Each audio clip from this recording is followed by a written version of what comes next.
everyone, just wanted to share my G.I. Joe Philippine Edition comic run. I sent this one out to the Larry Hama signing earlier this year. So a big thank you to Mr. Hama. This one is G.I. Joe issue number 77, but in the Philippines, it is G.I. Joe number 1. As you can see, there's the word Philippines there. It has a 10 peso price on it, and it's published by Atlas Publishing. The back has one of the major Philippine brands, Magnolia, for a chocolate drink right here. As you can see, it's a 6.0, which I'm really happy about. I grew up in the Philippines during the 80s, and I know how tough it was to keep comics like this in good condition. There was no bag and board culture. There were typhoons every few months. You got to deal with insects, the humidity. So, and I was there. I saw it. So I could imagine how tough it was to keep this in this kind of shape. Here's G.I. Joe issue number 78, which is G.I. Joe number 2 in the Philippines. You see on this one, there's a 10 peso price on it, as well as a $1 US price. The back cover is a Nestle breakfast ad with Philippine print models. And what's interesting is that there's this National Bookstore price sticker on it. And from my understanding, Atlas sold half their company to the National Bookstore around it's 1996. So this is interesting because it shows that probably they sold their back issues there. All right, here you go. Issue number 79 of G.I. Joe in the United States, but in the Philippines, it's issue number 3. It's 10 pesos, and you also see the dollar price tag on it as well. And wow, Todd McFarlane's Spider-Man back cover, which is a hint to what's coming up.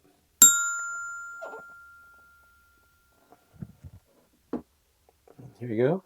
G.I. Joe number 80 in the United States, but Philippines, issue number 4. Again, 10 pesos and a dollar price tag on there. Back cover has an ad for a Philippine comic book that's in Tagalog.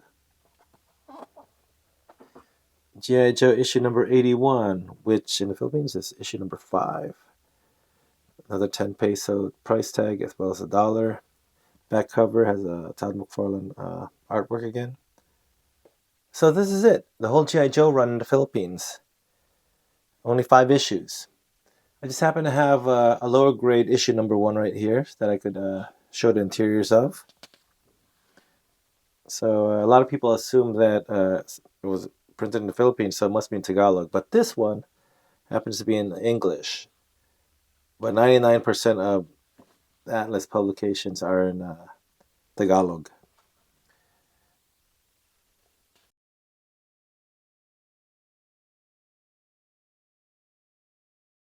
Okay, this is interesting because I happen to have every Atlas publication of Marvel and DC. So, and Daredevil is not one of the titles. So this is a interesting ad.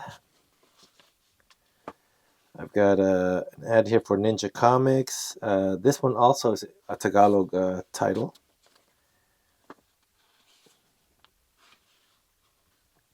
There you go. Ghost Stories ad, which is also in Tagalog. It's one of the titles up for Atlas. Thriller title of Atlas. This was also in Tagalog.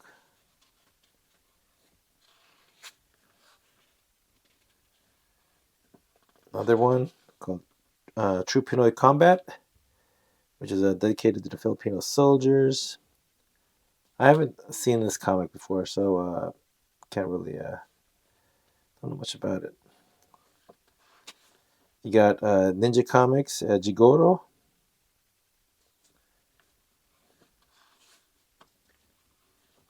Another Dracula. It's another ad for a Philippine comic. G.I. Joe. the next issue coming up. And here you go, letters to the editor, which happens to be a lot of U.S. Readers, unlike the MKPIs, which had a lot of the local readers. And another Todd McFarlane, and the back. Okay, breakfast cereal ad.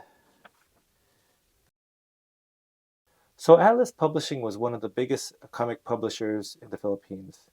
And what's interesting is that uh, the Philippine edition of G.I. Joes were in the heavier paper stock.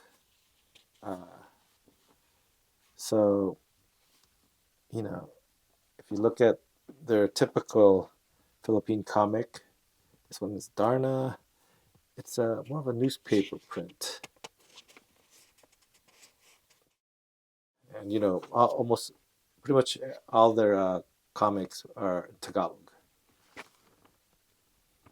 So that's pretty much it. This is the G.I. Joe Philippine Edition comic run.